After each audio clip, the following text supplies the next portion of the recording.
أعوذ بالله من الشيطان الرجيم. بسم الله الرحمن الرحيم. الحمد لله رب العالمين. الحمد لله وحده. الصلاة والسلام على من لا نبي بعده. أما بعد فأعوذ بالله من الشيطان الرجيم. قال الله تعالى في القرآن الكريم: اتل ما أوحي إليك من الكتاب وأقم الصلاة إن الصلاة تنهى عن الفحشاء والمنكر ولذكر الله أكبر والله يعلم ما تصنعون. صدق الله العظيم. وقال النبي صلى الله عليه وسلم: الصلاة معراج المؤمنين، أو كما قال عليه الصلاة والسلام. عزیز ساتھی،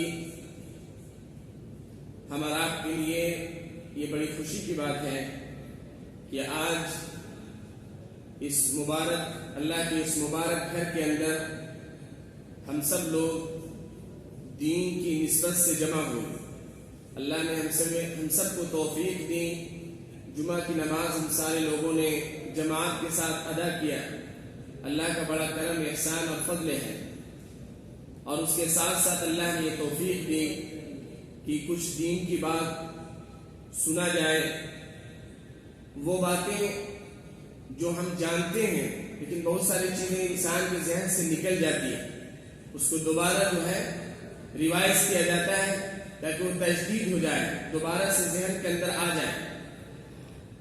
آج اس مبارک گھر کے اندر ہم سب لوگ جو جمع ہوئے ہیں، انشاءاللہ اب اور ہمارا یہ بڑا قیمتی وقت ہے.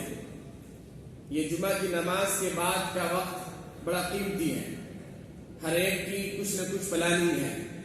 کہیں کسی کے ہاں چکن بریانی، کہیں کسی کے ہاں مٹن بریانی، کہیں کسی کے ہاں فش بریانی، کہیں کسی کی کسی دوستوں کے ہاں دعوت، کہیں کسی کے کسی عزیز و اقارب سے ملنا. یہ بڑا قیمتی وقت ہے. ہم نے اپنا اس قیمتی وقت کو نکالا ہے اللہ کی رضا کے لیے، دین کی بات سننے کے لیے. ہم سب لوگ اللہ سے دعا کریں کہ اللہ کہنے والے اور سننے والے دونوں کے اندر اللہ اخلاص پیدا فرمائے. اللہ سبحانہ و تعالی نے ہم اور آپ کو ایمان کی دولت سے نوازا ہے. اور یہ ایمان آپ جانتے ہیں بہت قیمتی دولت ہے. آپ نے سنا ہوگا، میں آپ کو یاد دلا رہا ہوں وہ تمام باتیں جو آپ کے ذہن و دماغ میں ہیں لیکن شاید وہ ذہن سے نکل چکا ہے. ہم نے سنا ہوگا کہ پوری دنیا کو اگر ایک ترازو پر رکھ دیا جائے، ایک پلے پر ترازو کے، اور کلمہ لا الہ الا اللہ کو ایک پلے پر رکھا جائے، تو ہم یہ اچھی طرح سے جانتے ہیں اس کا جواب کہ کلمے کا پلہ وہ بھاری ہو جائے. یہ بات تو ہم جانتے ہیں لیکن افسوس یہ ہے کہ اس کا جو یقین ہونا چاہیے اس میں ہم کمزور ہیں. تو عزیز ساتھی، ایمان کی دولت کے بعد اللہ سبحانہ و تعالی نے ہمارا آپ کو یوں ہی آزاد نہیں چھوڑ دیا کہ آپ مومن ہیں اور ایمان کے بعد جو آپ کو ذمہ داری دی گئی ہے آپ اس کو ادا کریں یا نہ کریں، کوئی ٹینشن نہیں ہے. ایسی کوئی بات نہیں. اللہ سبحانہ و تعالی نے اپنے دین کے بارے میں یہ اعلان فرمایا، اور خصوصاً اللہ نے مومن کو مخاطب کر کے فرمایا. یا ایھا الناس، فرمایا اعوذ باللہ من الشیطان الرجیم، یا ایھا الذین آمنوا ادخلوا فی السلم کافہ.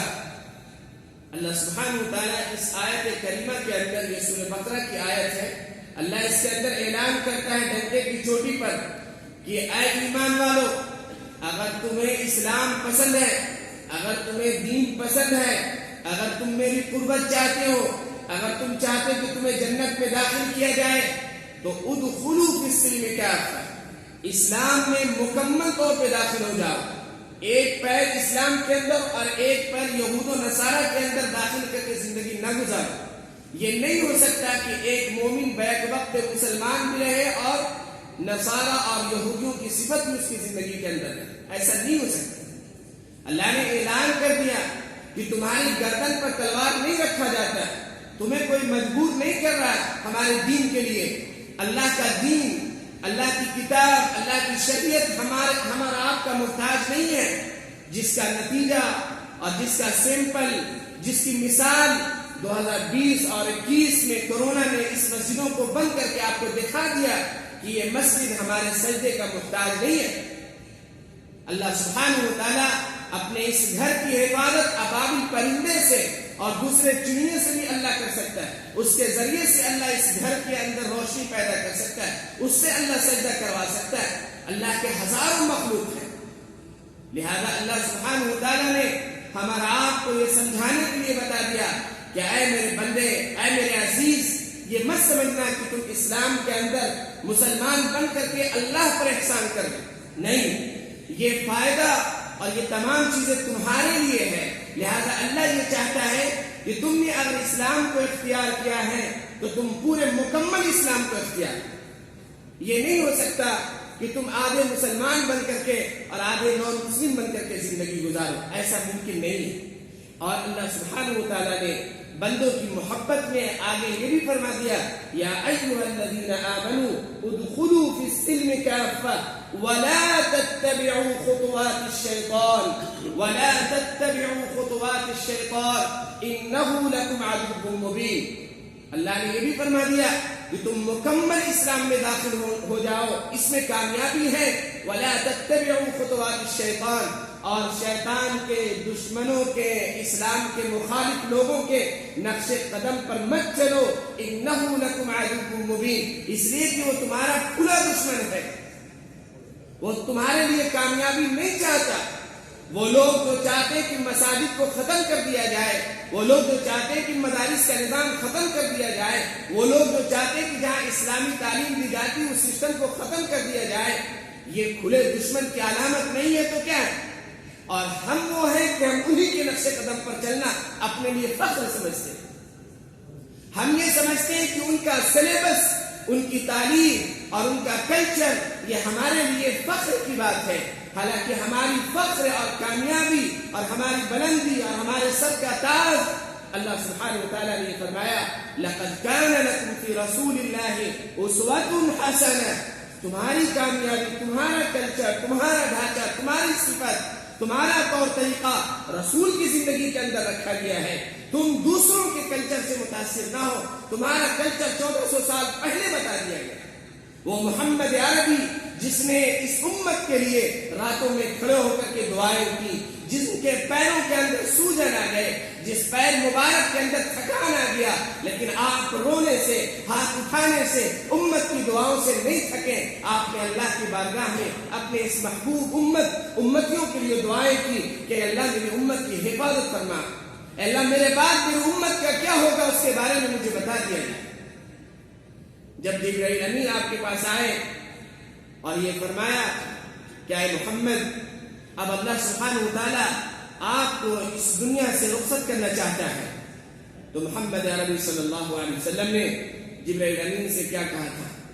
آپ نے یہی پوچھا، کئی سوالوں میں سے ایک سوال آپ کا یہ تھا، قربان جائیں آپ، یہ سوال تھا کہ میرے اللہ سے پوچھو کہ میرے بعد میری امت کا کیا حال ہوگا۔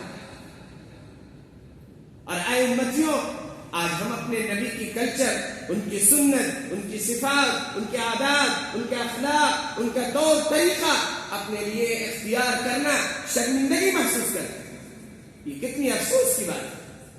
لہذا اللہ سبحانہ وتعالیٰ نے ایمان کی دولت دی، اور اس ایمان کی دولت دینے کے بعد اللہ نے یہ اعلان کر دیا کہ تم یہ مت سمجھنا کہ تمہیں مجبور کیا گیا اسلام کے لیے، تم اپنی رضامندی کے ساتھ اسلام کے اندر موجود ہو، اسلام میں داخل ہو، تم مسلمان ہو، لہذا اب تمہاری ذمہ داری یہ ہے کہ تم مکمل مسلمان بننے کی کوشش کرو، سر سے لے کے پیر تک تمہارے اندر اسلام جھلکے، جس طریقے سے سیدنا ابو بکر، سیدنا عمر، سیدنا علی، سیدنا عثمان اور دیگر صحابہ کرام رضوان اللہ تعالی علیہم اجمعین جب اسلام کے اندر نہیں تھے، جب اسلام کی دولت سے، ایمان کی دولت سے محروم تھے، تو سیدنا عمر فاروق رضی اللہ تعالیٰ عنہ کو لوگ ایک بکری چرانے والے کے نام سے جانتے، ایک چرواہے کے نام سے جانتے تھے، لیکن جس دن انہوں نے کلمہ سنا، جس دن انہوں نے کلمے کو اپنے سینے سے لگایا، اپنی زبان سے پڑھا، اس کے بعد سے ان کی تاریخ کو دیکھیں کہ جس گلی سے عمر گزر جائے اس گلی سے شیطان بھی بھاگ جاتا ہے۔ یہ اسلام ہے. تو سیدنا عمر فاروق رضی اللہ تعالیٰ عنہ نے یہ نہیں اختیار کیا کہ اب ایمان کے بعد کچھ اپنی پرانی زندگی بھی ہماری زندگی میں باقی رہے اور اسلام بھی باقی رہے. ایسا نہیں ہو سکتا. دونوں کلچر ایک جگہ نہیں جمع ہو سکتا، اس لیے کہ یہ اسلام اور ایمان کی خصوصیت ہے. اسلام وہ ہے جو بلندی چاہتا ہے، اسلام وہ ہے جو عروج چاہتا ہے، اسلام وہ ہے جو روشنی چاہتا ہے. اسلام جس کی زندگی کے اندر ہے اس کی زندگی سے وہ پہچان چاہتا ہے، وہ صفت چاہتا ہے. لہذا اگر ہم مسلمان ہیں تو سر سے لے کے پیر تک اسلام جھلکنا چاہیے. جیسے صحابہ کرام مکے کی گلیوں میں جب نکلتے تھے تو ابو جہل اور دیگر منافقین صحابہ کرام کو دیکھ کر کہتے تھے کہ یہ محمد عربی کا ساتھی ہے، یہ محمد عربی کا دوست ہے. آج ہم سیپ کی گلیوں میں اگر نکل جائیں، لولو مارکیٹ کے اندر چلے جائیں، ایئرپورٹ کے اندر اگر دیکھا جائے، سڑکوں پر دیکھا جائے تو ہمیں پہچاننے میں شک ہوتا ہے کہ آپ مسلمان ہیں. سلام کرنے کے لیے سوچنا پڑتا ہے کہ آپ مسلمان ہیں یا غیر مسلم. ہمارے ہاتھوں میں کٹے لگے ہوتے، ہمارے کانوں میں عجیب قسم کی رینگ پڑی ہوتی، ہمارے گلوں میں عجیب قسم کی ہار پڑی ہوتی. ان صفتوں کو دیکھ کر ہم سلام کرنے کے لیے سوچتے کہ آپ کو سلام کریں یا نہ کریں، اس لیے کہ ہم اسلام کی صفت سے باہر نکلے ہوئے، ہم اصلی اسلام لبادے سے باہر آئے ہوئے. اسلام یہ نہیں کہتا کہ آپ جنس نہ پہنیں، اسلام یہ نہیں کہتا کہ آپ ٹائی نہ لگائیں، اسلام یہ نہیں کہتا کہ آپ پینٹ نہ پہنیں. اسلام کہتا ہے آپ یہ تمام لباس کو اختیار کریں، لیکن حدود اسلام کے اندر رہ کر کے. اگر آپ پینٹ پہنتے اسلام اس سے نہیں منع کرتا کہ آپ جنس نہ پہنیں، لیکن اسلام یہ کہتا ہے کہ آپ کا جنس آپ کے تختے سے اوپر ہونا چاہیے. اسلام یہ نہیں کہتا کہ آپ جنس نہ پہنے، لیکن اسلام یہ کہتا ہے کہ جنس آپ کا ایسا ہو کہ جب آپ سجدے میں جائیں تو آپ کے پیچھے کا شرمگاہ نہ کھلے. اسلام یہ تعلیم دیتا ہے. لہذا عزیز ساتھی، یہ ایمان بڑی قیمتی دولت ہے، بڑی قیمتی دولت ہے. اگر ہم نے ایمان کو اگر نہیں سمجھا اور اس کو اپنی روح اور غذا نہیں سمجھا تو یقیناً ہماری زندگی، جو حالات ہے عالم اسلامی کا، جو حالات ہے دنیا کا، جو آپ روزانہ اخباروں میں پڑھ رہے ہیں، وہ بھی کلمہ پڑھنے والے ہیں، لیکن آج دیکھیں حالات کیا ہے. اللہ سبحانہ و تعالیٰ اپنی مبارک کتاب کے اندر اعلان فرماتا ہے وَلَا تَهِنُوا وَلَا تَحْزَنُوا وَأَنْتُمُ الْأَعْلَوْنَ إِن كُنتُم مُّؤْمِنِينَ. اے نوجوانوں، اے ایمان والو، اے مسلمانوں کی جماعت، تم کیا سمجھتے ہو کہ دشمن تمہیں زیر کر دیں گے؟ تم کیا سمجھتے ہو کہ دشمن کے بارود اور گولیاں اور بندوقیں ایمان سے زیادہ طاقت رکھتی ہے؟ اگر تمہارے دل کے اندر یہ خوف ہے تو تم نکال دو، تم کلمہ پڑھو، استغفار پڑھو، تم اپنے ایمان میں کمزور ہو. غزوہ بدر کی، غزوہ احد کی تاریخ کو پڑھو، جس میں مسلمانوں کے ہاتھوں وہ اسلحہ نہیں تھا جو دشمنوں کے ہاتھوں میں تھا، لیکن اس مسلمانوں کی زبان پر کلمہ تھا، یقین کے ساتھ، تصدیق کے ساتھ، اور ہاتھوں کے اندر اسلام کا شعار موجود تھا، جس کی بنا پر اللہ سبحانہ و تعالیٰ نے انہیں تقویت دی، انہیں فتح دی اور ان کی جیت ہوئی. آج ہم یہ سمجھتے ہیں کہ دنیا اور دشمن جو ہم جن چیزوں سے ہمیں ڈرا رہی ہے اس کی طاقت اللہ کی طاقت کے نزدیک نعوذ باللہ مضبوط ہے. قطع نہیں چلنے سے ہم اپنے ایمان میں کمزور ہیں، یاد رکھیے. اس لیے عزیز ساتھی، جو بات مجھے اصل کہنی ہے وہ یہ ہے جو میں نے خطبے میں آیت تلاوت کی، 21ویں پارے کی پہلی آیت، اتل ما اوحی الیک من الکتاب واقم الصلاة ان الصلاة تنہی عن الفحشاء والمنکر. اللہ سبحانہ وتعالی ایمان کی دولت کے بعد ہمیں یوں ہی آزاد نہیں چھوڑا. ایمان کے بعد اسلام کی بنیاد 5 چیزوں پر ہے: توحید، ایمان، اور اس کے بعد فوراً سے اللہ نے ایمان کے بعد جو ذمہ داری دی ہے وہ نماز کی ذمہ داری دی. ایمان کے بعد سب سے بڑی ذمہ داری جو اسلام کے شعار کو زندہ رکھے، جس سے آپ کی زندگی کے اندر اسلام کے شعار جھلکے، جس سے آپ کے سر سے لے کے پیر تک اس نماز کے ذریعے سے پتہ چلے کہ آپ مومن ہیں، اس کو ہمارے اوپر فرض کیا. اور اس نماز کی فرضیت کے لیے زکوٰۃ کے طریقے سے کوئی شرط نہیں لگائی، حج کے لیے جو شرائط ہیں وہ شرائط نہیں لگائے. نماز کے جو شرائط ہیں کہ نماز کب فرض ہوتا ہے؟ جب بچہ بالغ ہو جائے نماز اس پر فرض ہو جاتا ہے. جب بچہ بالغ ہو جاتا ہے تو نماز اس پر فرض ہو جاتا ہے. بچی جب بالغ ہو جاتی ہے تو نماز اس پر فرض ہو جاتا ہے. اور بچے کی بلوغت کے لیے فقہاء کرام نے جو علامات اور جو چیزیں بتائی اس کو ہم اچھی طرح سے جانتے ہیں۔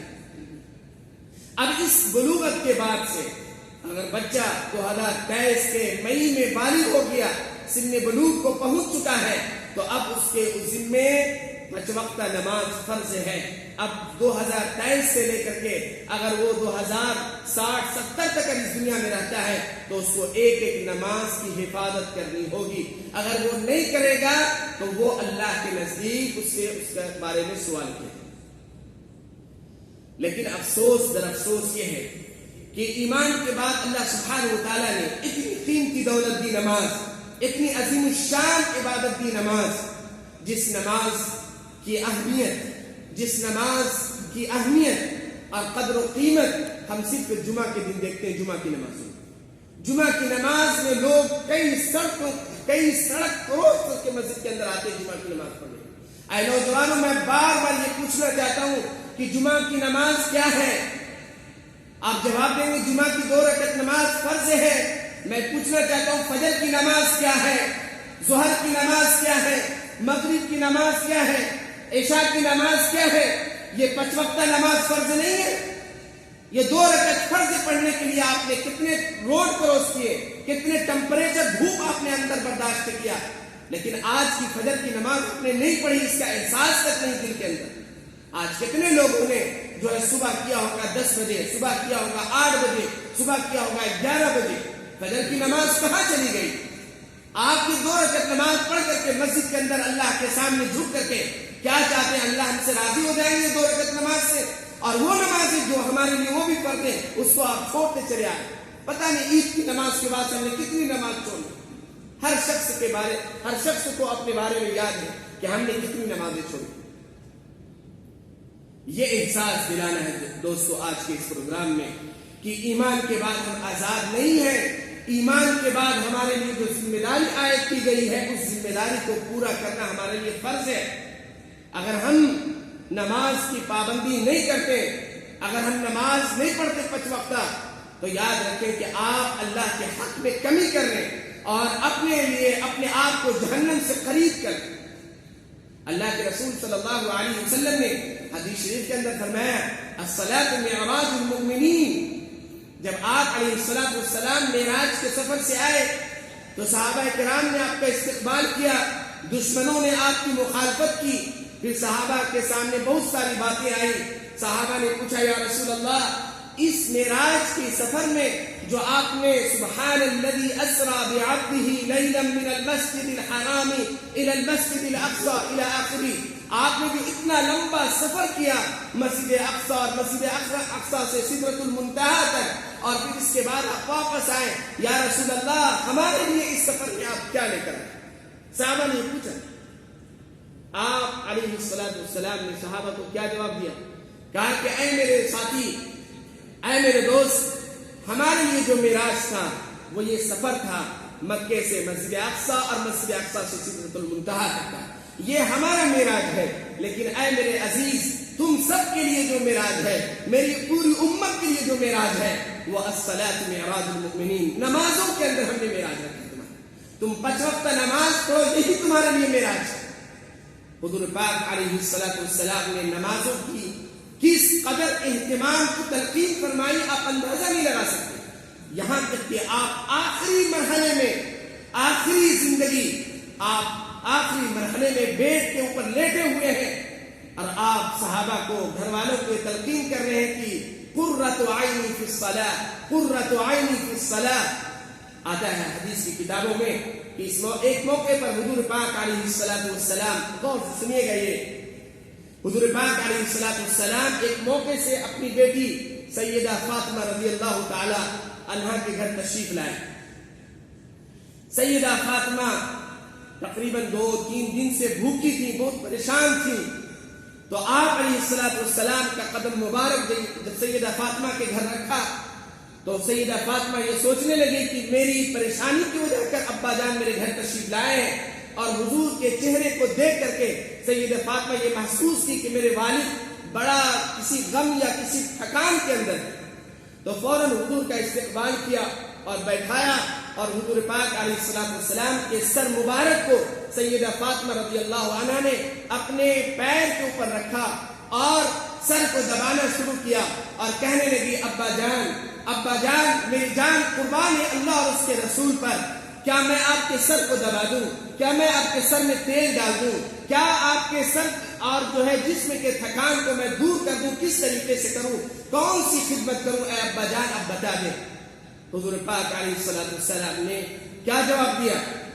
غور سے سنیں گے نوجوانوں، کیا جواب دیا؟ فرمایا اے میری بیٹی اے فاطمہ، تمہارے لیے ساری چیزوں کی بشارت اللہ نے دنیا میں سنا دی، تمہیں یہ بتا دیا گیا ہے کہ تم جنت میں عورتوں کی سردار ہوگی اے فاطمہ، لیکن یاد رکھنا، غور سے سنو اے فاطمہ، میرے سر کی درد، میرے جسم کا تھکان، میری آنکھوں کی ٹھنڈک اس تیل اور دبانے سے نہیں جائے گا اے فاطمہ، میرے بعد اور میری زندگی میں تم نمازوں کی پابندی کرنا۔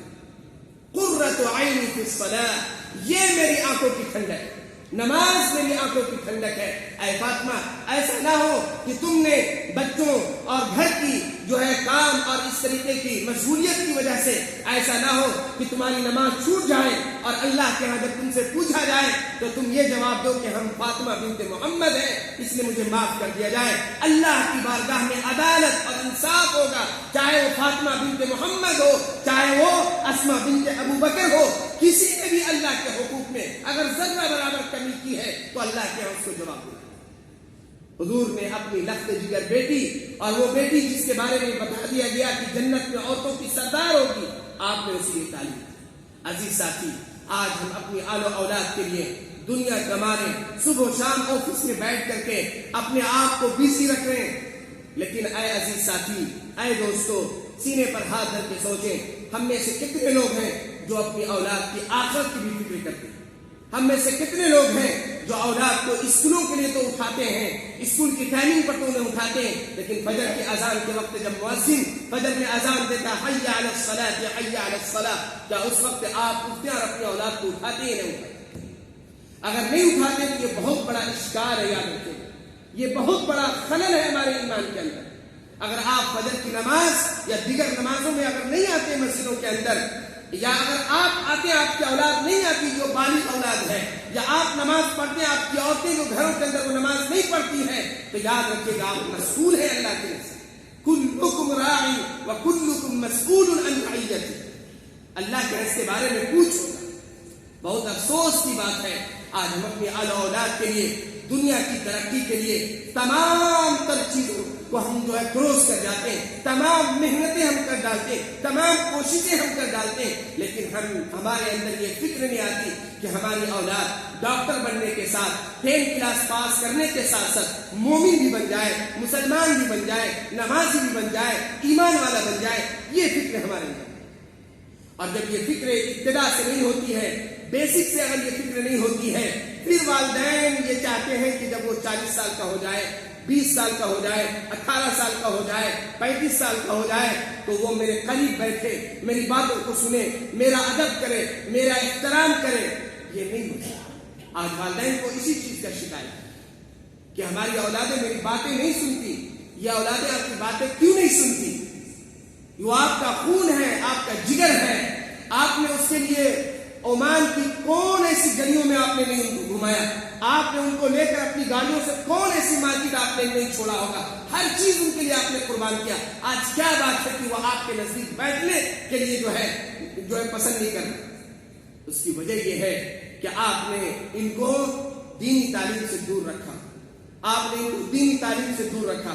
عزیز ساتھی، میں یہاں پہ ایک پوائنٹ بتانا چاہتا ہوں تاکہ آپ کے ذہن و دماغ سے بات نکل جائے کہ مولوی لوگ جو ہیں دنیا کی تعلیم سے بالکل مخالف ہیں۔ میں بالکل اس کے مخالف میں ہوں۔ میں خود اپنے بچوں کو اس سال اسی اسکول سیٹ میں ڈالا ہوں، میں بوشہر میں رہتا ہوں، میں نے اپنے بچے کا یہاں ایڈمیشن کرایا۔ میں اس چیز کے یا اسلام اس چیز کے مخالف نہیں ہے۔ اسلام یہ کہتا ہے کہ آپ کے اوپر فرض نہیں ہے کہ آپ حافظ قرآن بنائیں بچوں کو، آپ کے لیے فرض نہیں ہے کہ آپ عالم دین بنائیں بچوں کو، لیکن آپ کے لیے فرض ہے کہ آپ اس کو مومن بنائیں، آپ اس کو ایمان والا بنائیں، اس کو نمازی بنائیں۔ یہ فرض ہے والدین کے اوپر۔ تو اگر ہمارا بچہ انڈین اسکول میں پڑھتا ہے تو کیا وہ نمازی نہیں بن سکتا؟ یہ اگر ذہن میں ہے تو اس کو نکال دیں۔ ہم اپنے بچوں سے ہمیشہ کہتے ہیں کہ بچے جب انڈین اسکول میں چھٹی ہو جائے 1:15 میں تو سامنے روڈ کراس کر کے آ کے مسجد ظہر کی نماز ادا کرنا، پھر جب ابو آئے تو گاڑی میں بیٹھ کر کے امان ساتھ جائیں۔ آپ اپنے بچوں کو یا والدین یا پیرنٹس، ماں یا باپ، بچے جب گھر پہنچتے ہیں بسوں پہ یا ڈرائیور لینے آتا ہے، ماں اور باپ اگر چاہ لے تو بچہ 5 وقت نمازی ہو جائے۔ آپ کا بچہ گھر اگر 1:30 بجے پہنچتا ہے، آپ بچوں کو کہہ دیں کہ میری رضا اور محبت، اے میرے رخت جگر، اے میرے دل کے ٹکڑے اس میں ہے کہ تم اسکول سے آتے ہی اسکول کی ہی ڈریس میں وضو کر کے 4 رکعت فرض پڑھ لو بس، پھر میں تمہارے لیے گرم گرم کھانا تیار کرتا ہوں، میز پہ لگاتا ہوں اور لگاتی ہوں، آپ ادھر بیٹھنا کھانا کھانا۔ اگر والدین چاہیں تو کیا یہ بچے نہیں کر سکتے؟ آپ کی چاہنے پر، آپ کی محبت میں بچے 10-10 کے جی 8-8 کے جی کا بیگ اٹھا کر اسکول میں آتے یا نہیں آتے؟ یا آپ کی محبت یا آپ کا ڈر جو بھی کہہ لیجیے، اس کی وجہ سے 6-6 گھنٹہ اس اسکولوں میں بیٹھتے نہیں بیٹھتے بچے۔ تو اگر آپ نے جس طریقے سے اس کی فکر کی ہے، آپ اس اسکول کے اندر پڑھا کر کے اپنے بچوں کو ڈاکٹر انجینئر بنائے، اس لیے کہ اس کی اس وقت اشد ضرورت۔ آج کوٹوں میں وکیل نہیں، ہاسپٹلوں میں مسلم ڈاکٹر نہیں، لیڈیز ولادت کے وقت میں مسلم ڈاکٹر نہیں، جیل سے ولادت کے ٹائم میں کھڑے ہو جاتے ہیں۔ اللہ حفاظت فرمائے۔ تو یہ خلا کون پورا کرے گا؟ اگر ہم نے اپنے آپ کو، بچوں کو اس تعلیم سے بالکل الگ کر دیا تو وکیل اگر ہمارے نہیں ہوں گے تو مسلمانوں کے کیس کون ڈیل کرے گا؟ اگر ہاسپٹلوں میں اچھے ڈاکٹر نہیں ہوں گے تو مسلمانوں کا جو کرونا میں حال ہوا، کتنی ویڈیوز اور کتنی خبریں آئی، پھر یہی حال ہے۔ تو لہذا عزیز ساتھی، اپنے بچوں کے ساتھ ہر محبت کے ساتھ اس محبت کو بھی زندہ کریں۔ بچے اسکول سے آئیں، ان سے کہیں آپ ظہر پڑھ لیں، 4 ہی رکعت پڑھ لیں ظہر، پھر اس کے بعد عصر میں کھانا کھا کے جب اٹھتے ہیں ان سے کہیں مشکل میں آپ گھر میں ہی مصلی بچھا کر نماز پڑھ لیں، چلو مسجد نہیں جا سکے۔ اگر فجر میں بھی بچے نہیں اٹھ پاتے ہیں، اگر وہ اسکول کے لیے بھی اٹھتے ہیں بچے، تو ان سے کہیں کہ آپ اسکول کا لباس پہن کر کے آئے میرے لگتے جگر، اللہ کے ہم پکڑے نہ جائیں تمہاری تربیت میں، تم نے اسکول کا لباس پہن لیا ہے، باہر قدم نکلنے سے پہلے تم 2 رکعت فرض نماز فجر کی ادا کر کے چلے جاؤ۔ چلو ہم اللہ کا یہ جواب دیں گے کہ تمہاری جو ہے کم عمری یا جو ہے تھکان یا تابان کی وجہ سے تم نے تاخیر کی، لیکن تم نے نماز کو ادا کر لی۔ اگر یہ تربیت اسٹارٹنگ سے رہی تو جب بچہ آپ کا IPS یا ڈاکٹر یا انجینئر بن کر کے اپنی کرسی پر بیٹھا ہوگا اور اللہ کے اس گھروں سے جب منادی یہ آواز لگائے گا حی علی الصلاۃ حی علی الفلاح، تو فوراً وہ اٹھ کر کے مصلی لے کر کے اندر آفس کے ایک کونے میں جا کر نماز ادا کرے۔ یہ تربیت ہم اور آپ کریں گے، لیکن آپ نے بچوں کو آزاد چھوڑ دیں گے تو بچے نہیں پڑھیں گے نماز۔ وہ ان کا بچپنا ہے، وہ ان کا وہ عمر ہے، وہ اس طرف نہیں جائیں گے۔ تو عزیز ساتھی، ایمان کے بعد نماز کی سب سے بڑی ذمہ داری اللہ نے ہمارے اوپر عائد کی ہے، اور یہ نماز بڑوں کے لیے بھی ہے، چھوٹوں کے لیے بھی ہے، عمر دراز کے لیے بھی ہے، مردوں کے لیے بھی ہے، عورتوں کے لیے بھی ہے، سارے لوگوں کے لیے نماز ہے۔ اور یاد رکھیے گا، حج اگر کسی پر فرض ہو گیا اور اگر وہ مریض ہے تو حج میں فقہاء نے تاخیر کی اجازت دی ہے کہ وہ اب اس سال تاخیر کر لے، آئندہ سال حج کر لے۔ اسی طریقے سے زکوٰۃ اس پر فرض ہو چکا ہے، اور اگر مال ابھی اس کے پاس مکمل نہیں آئے، زکوٰۃ اسے نکالنا ہے تو زکوٰۃ نکال دیا اور ادا ابھی نہیں کیا کسی مجبوری کی وجہ سے، تو اس کی بھی رخصت دی علماء کرام نے، مشکل نہیں ہے، وہ نیت کر لیا، بعد میں ادا کر دے گا۔ اسی طریقے سے رمضان کے مہینے کا جو روزہ فرض ہے جو ہم لوگوں نے ابھی رکھا ہے، اس روزے کے بارے میں بھی کہ اگر کوئی مریض ہے، بیمار ہے، سفر میں ہے تو تاخیر کر سکتا ہے۔ اگر سفر میں ہے تو جتنے دن کا اس نے سفر کیا وہ شوال کے مہینے میں یا دوسرے مہینے میں اس کی قضا کرے گا، یا اگر رمضان میں کوئی بیمار ہو گیا 2 دن 3 دن تو روزہ نہیں رکھ سکا، اب اس کی قضا دوسرے دن جو ہے کرے گا۔ لیکن کان کھول کر سنیے گا، رمضان، روزہ، زکوٰۃ، حج، ان 3 امور میں تو علماء کرام نے رخصت دی ہے، لیکن نماز کے بارے میں کسی بھی عالم سے آپ جا کے فتویٰ لے لیں، سب یہی کہیں گے کہ نماز ہر حال میں ادا کرنا ہے۔ اگر آپ سفر میں ہیں تو ظہر 2 رکعت پڑھیں، آپ قصر کریں آپ، لیکن آپ کو پڑھنا ہے۔ اگر آپ مریض ہیں، کھڑے ہو کر نہیں پڑھ سکتے، بیٹھ کر پڑھیں، بیڈ پر لیٹے ہوئے اٹھ نہیں سکتے، آپ آنکھوں کے اشارے سے نماز پڑھیں۔ نماز ہر حال میں ادا کرنی، نماز کو نہیں چھوڑنی۔ کیوں؟ اس لیے کہ نماز کا تعلق ایمان کے ساتھ بڑا خاص ہے۔ ایمان کے بعد فوراً اللہ نے نماز کی ذمہ داری دی ہے۔ جب بندہ 5 وقت نماز خشوع اور خضوع کے ساتھ پڑھتا ہے تو اس کا ایمان زندہ رہتا ہے، علامہ زکریا رحمۃ اللہ علیہ نے یہی لکھا اپنی کتاب میں کہ ایک مومن مرد یا عورت اگر وہ 1 مہینہ یا 1 ہفتہ اگر نماز نہ پڑھے تو وہ مردے کے مانیں گے، مردے کے مانیں گے۔ زندہ تو ہم اسے دیکھ رہے ہیں لیکن حقیقت میں وہ مردہ ہے، کھوکھلا ہے۔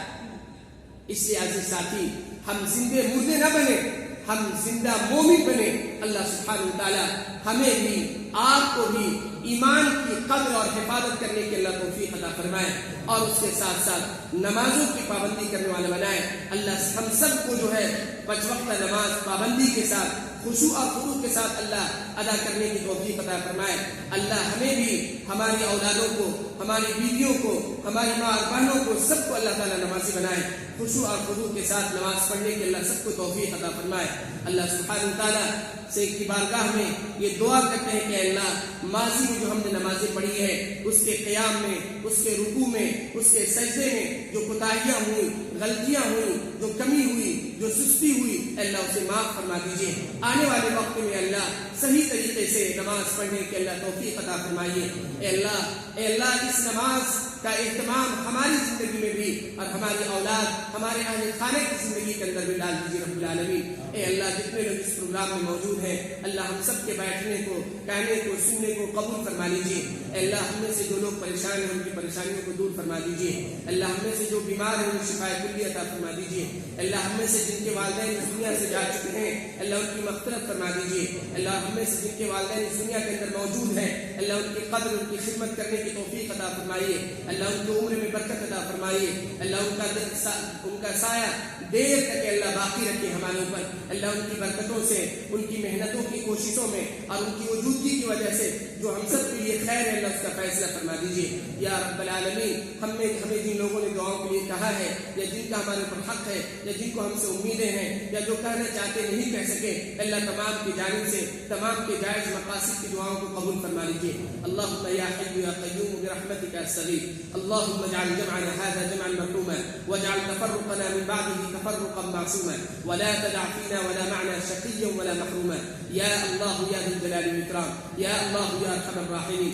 اللهم هذا الدعاء ومنك الإجابة وهذا الجهد وعليك التكلان، سبحانك لا نحصي ثناء عليك أنت كما أثنيت على نفسك، نستغفرك ونتوب إليك، سبحان ربك رب العزة عما يصفون وسلام على المرسلين والحمد لله رب العالمين، والسلام عليكم